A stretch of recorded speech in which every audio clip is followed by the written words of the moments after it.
All right, hey guys, Joe is going to do some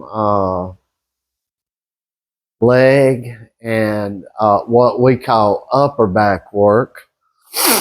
So he's not going to be doing the plank type work or the uh, reverse bend ups, as I call them. I don't know what you call them. So here we go. We're going to get down to it. You know, of course, Joe takes a deck of cards. I won't show the floor. Well, yeah, maybe I will. You guys can see what he's doing here. Y'all have to excuse me. I got a lot of allergies going on today. We are in South America, and it is actually, as you're going into winter in the U.S. or the U.K., we're going into summer here. Not that there's a real winter here, but because it's hot year round. But and you guys don't know how much you'd be missing the snow and things like that. Of course, if you live up north in the U.S. or live in climates where you have harsh winters, you'll go a while, you won't miss it, but eventually you'll miss it if you're in a warmer climate. And you, so he's going to be getting on a stool here. You end up missing cold weather. You will. Trust me on that. Then you'll be like, oh, I wish I was in the snow.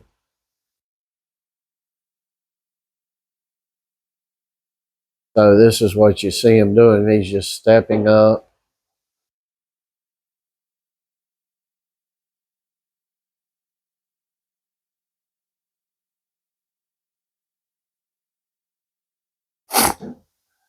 Not using a terrible amount of weight, not going too fast. He'd go faster if it was a bigger platform there that he could step on and off of. Excuse me.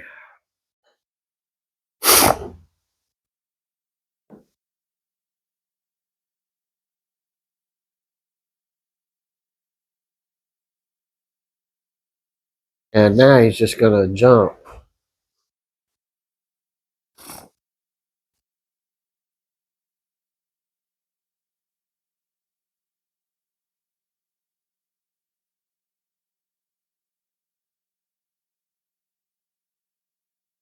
So he'll take him a break now. And you see, we try to mix things up and not be doing the same exact things constantly. We switch things up with some different exercises.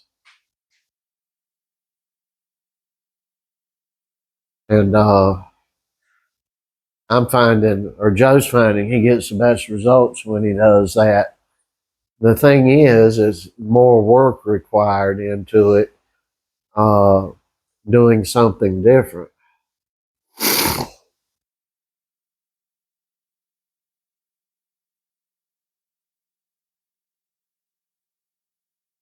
But you have to meet these things head on, push forward, uh, and keep going and keep motivated in boxing and in life. Uh, we are, even me as an old man, uh, am going through learning experiences, trying to deal with and bear with people that are undealable and unbearable. Uh, and sometimes you just can't do that. You're going to run up in on opponents in the ring, uh, sparring partners, at the office, uh, at the mill you may work in or the construction site. And you have to uh, know when to stop diplomacy. because some people are uh, like the biblical statement, uh, the violent take it by force and the violent die by force. Sometimes you have to put people on the end of that statement, and that's what that statement means.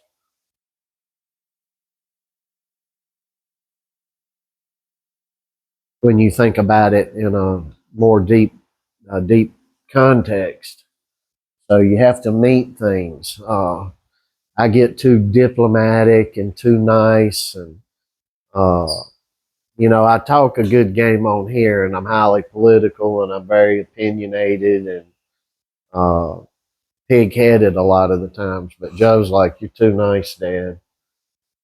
Uh, and Joe's showing me that the hard work that he's putting in, which is way more than I ever did, uh,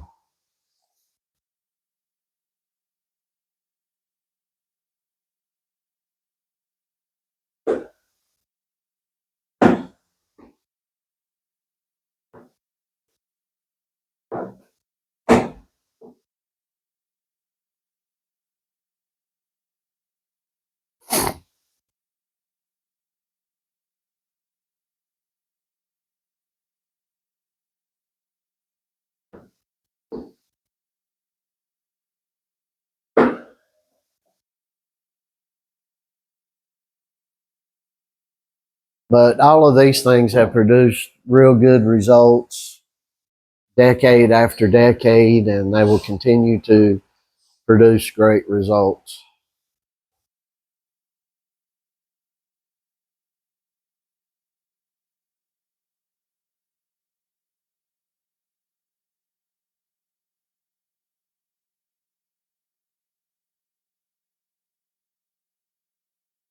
Got to keep moving and pushing forward. Uh, as I state in every video, there's so much more we do. We're just showing you a little bit of what we do.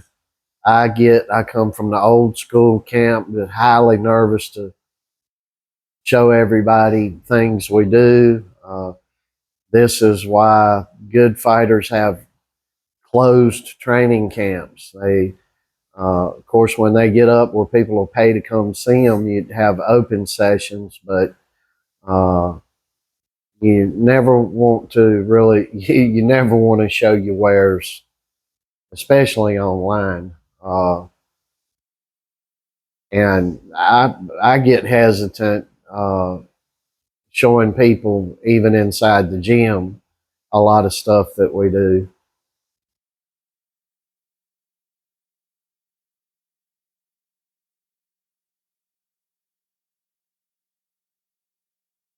But almost everything we do is very old school. And like I said earlier, it's tried and true through the decades.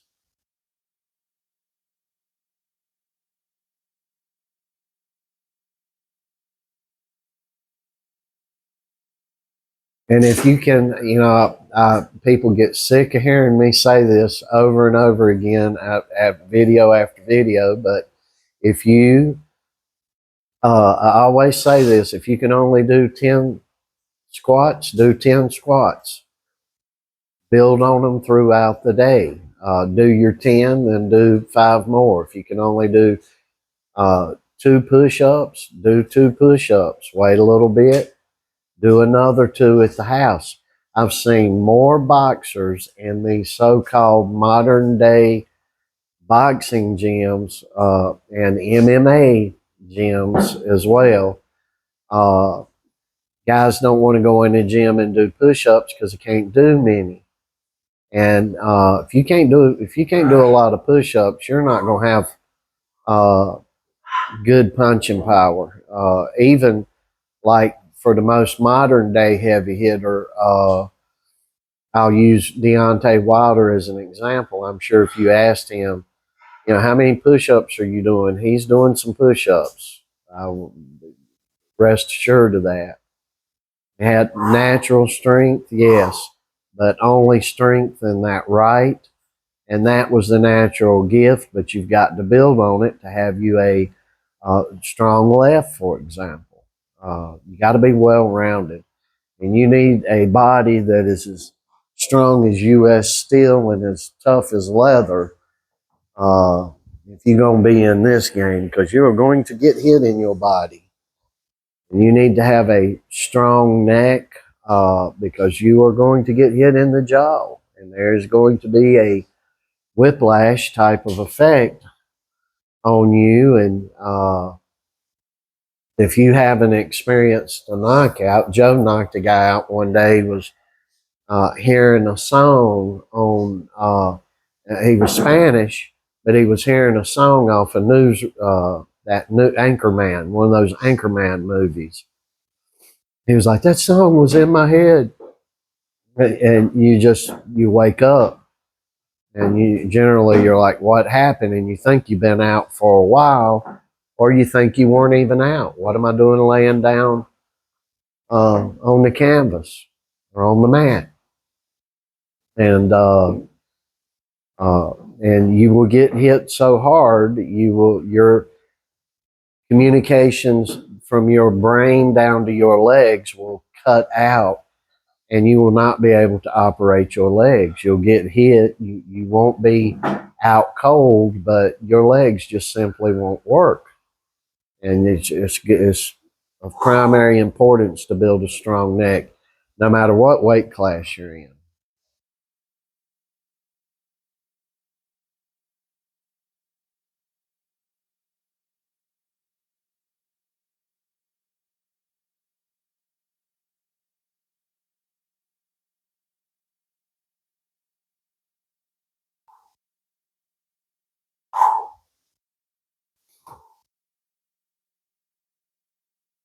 And the bigger you are, the more this stuff is going to pull on you, the more it's going to work your cardio. If you weigh 100 and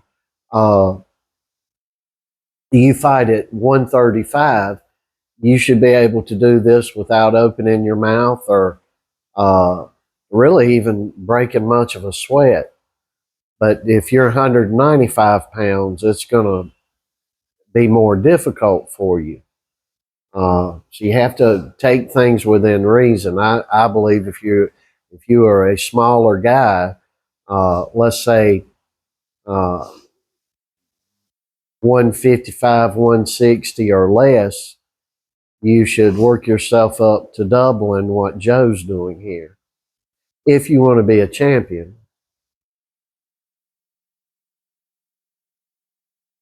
And there again, a lot of you, you're going to school like Joe. He homeschools. Uh, I couldn't imagine, especially here in South America where we live, uh, Joe being allowed to run free inside a high school where somebody's going to push and tempt and test him because it'd be dangerous for everybody else. And that's the biggest fear I have. And hopefully, we're going to be back in the U.S. well before he graduates. And he's probably going to want to take the last couple of years, and be in a physical school. And that's something that's going to worry me sick. I've got him good enough raised that I ain't worried about the bad rubbing off on Joe, but I'm going to be worrying about the rest of everybody else because Joe's not your average 16-year-old here, 10th grader. He's presents himself like a very serious man. And that's the fruit that comes when you have a father that is involved and around all the time.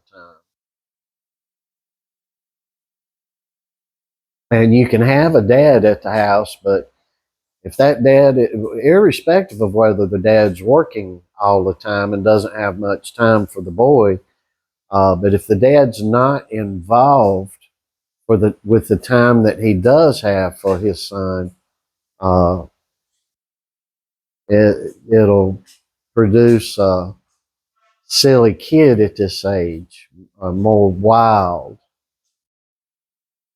more emotional, that they'll go haywire and want to just fight for the sake of it or get upset and just the crazy stuff. But you got a strong dad around you, even if his time's even limited. I've got time. I thank the good Lord for that. But even if if you've got a serious dad that takes his time very serious, whatever time he does have with his boy, he will raise a serious, well-rounded, uh, trying to act adult young man, trying to become a man, a full adult man. And this world is lacking a lot of that. I've been in a lot of homes. Dad does have time. He'll be piled up on the couch, big screen TV going 3 foot in front of him, and wonders why he's going blind. Uh, and the family on the phone texting each other from room to room. You know, you have a kid back in a bedroom, and he'll be texting mom in the kitchen. You know, hey, can you bring me this? Can you do this for me? And uh, Joe asked us for things like, like that. Can you do this for me or do that for me? But we don't text from room to room or from upstairs to the downstairs, and uh, laziness like that. We just don't do it. And if it's going on in your house, you need to realize it's not a very good thing to do. You need to try to talk and sit at a table at dinner time and have conversation. It's good to, it's okay to play games and the video and things like that, but you've got to have serious time to get your schoolwork, your independent studies in, your athletics, or whatever you got going on. Uh, Joe finds time to do the full, very extensive online schooling that he does, with higher mathematics, higher sciences, higher English, uh, grammar and literature, and all this higher stuff that would be AP courses in most other high schools. And he still finds the time to do all these things. Then he has online time, and he finds time to take a nap every day. So it's just a matter of what you're going to fit in. If you think you're going to, go to school and come home and then spend 6 additional hours playing video games, that ain't going to cut it. And then you go to the gym 3 times a week. It's good that you go to the gym, but you're not going to win championships with that. Uh, you may at a primitive amateur level, if you got a lot of talent about yourself, natural ability, you ain't going to get nowhere. You're going to come up on, when you get up on young fellas that are working extremely hard and are disciplined and have uh, disciplined schedules and all this stuff, and getting good sleep and uh, early at it, early to bed, and all these things. Uh, you run up on something like that and you're not disciplined, you will go to school. You will be taken to school. Ric Flair, back in years ago, from where I was born and raised, we had Ric Flair when he first started out on our local wrestling, uh, the Mid Atlantic Wrestling, which ended up turning into WCW. But the Ric Flair, whoop a fella in the ring and then get a guy down him before he'd put him in the figure four leg lock and take him out. He'd say, and now we go to school. And I tell people that today, uh, Joe, get in the ring and tell somebody that. They start getting fresh with him, and he'll say, well, now you're going to school. Now we go to school. And bang, bang. A lot of seriousness with this, a lot of manlyhood. Uh, you've got to have an ego in this sport. You got to have some pride about you. And see what he's doing now is just a little bit of what he's doing today. And you see how there's not a lot of rest and recuperation time in all this.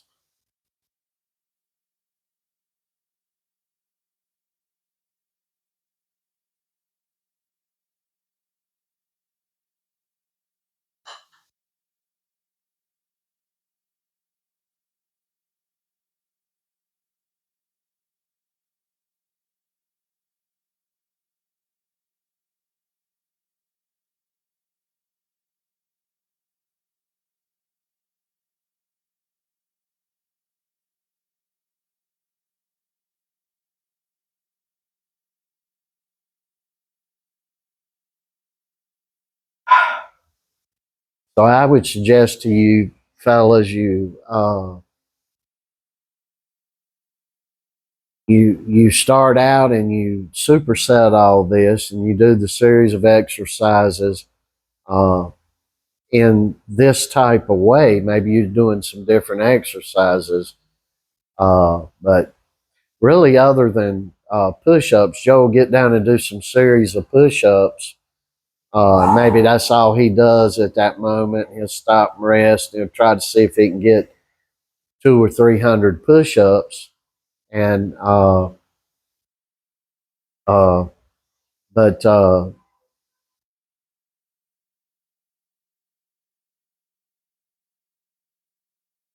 just drop it down if you feel like it, because you've done a lot of back work this week.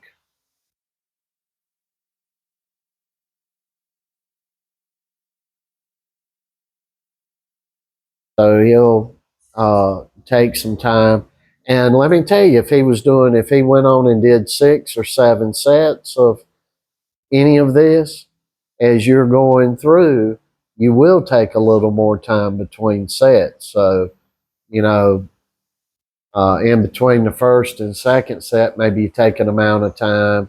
You get to 3 set, maybe you've done 3, maybe you take an extra minute or whatever to recoup. But the ideal thing for boxers, and I assume for MMA because there's boxing in it, but I'm no MMA specialist.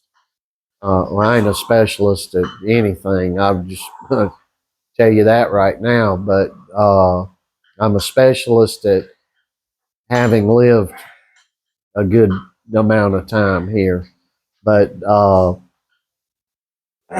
going through these things like he's doing, like if you're bodybuilding or something, maybe you do a set of one exercise and you stop and you got 4 or 5 minutes, then you do a different exercise, or you do 3 sets of one thing, 3, 4, 5 minutes between sets, and 10 minutes even, and we don't do that.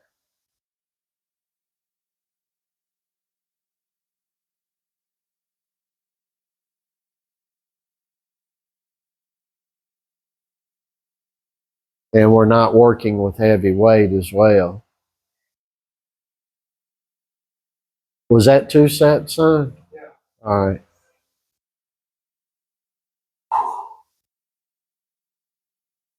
But yeah, as we're going through this, I just wanted to tell you I have been, not Joe, but we've had a lot of problems, and I've tried to use diplomacy, and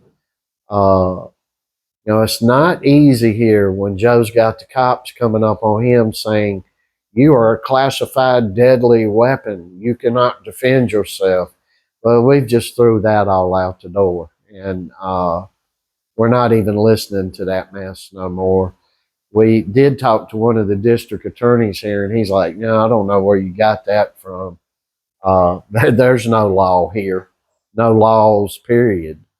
South America is Latin America is a damn wreck when it comes to justice.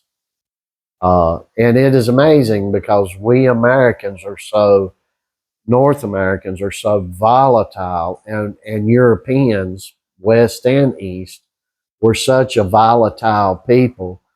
If we had the same justice system in North America or Europe, boy, our population would be very thin.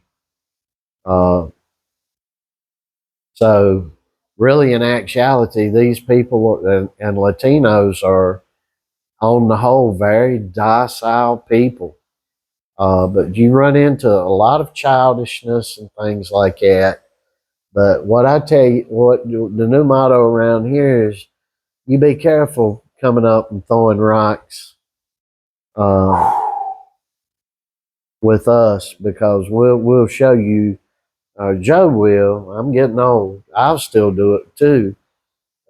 Show people, and you need to have this mindset too, of how much made out of glass their house is.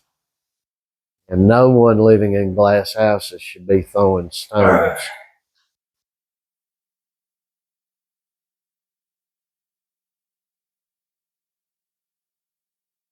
And when Joe's done with this, we're approaching 25 or 30 minutes here. When he is done with this, we're going to move on to something else. But we hope whatever we show you, or whatever my old man rants are while Joe's working here, that I do while he's doing what we share here, I hope something helps you out or you enjoy it in some way. Where things I say were the same in the 1920s, 30s, 40s, 50s, 60s, 70s, and into the 80s, but something happened somewhere along maybe the mid or late 80s and into the 90s. Things just started getting a whole lot softer socially, and I just not gonna fall into practice or be as diplomatic as people are today. Number one, I don't have the necessity to do that. And number two, I'm getting old, and there's a limit to my patience. And you should have those limits and those barriers with yourself as well. And let me tell you, if you don't like something, you're entitled not to like it. You don't like what some others are doing, that doesn't mean you're a hater, or you're an anti this, or a phobe this. That doesn't mean you got a phobia. It just means you don't like it. And we're all entitled to not like certain things that people do. Is what makes us different. And there's nothing discriminatory in that or hateful in that. And you need to be fully aware of that in your life. And I'll end this with, we love you all. We are just very hopeful that, especially for people that haven't had a good 2024, that 2025 just opens new doors for you, gets you in a better place, and your life gets better. And I'll finish with this statement. In all our imperfectness around here, Christ is our King, our God, and our Savior up in here. And we hope that eventually He will be with you too if He's not. Blessings to our Christian brothers and sisters.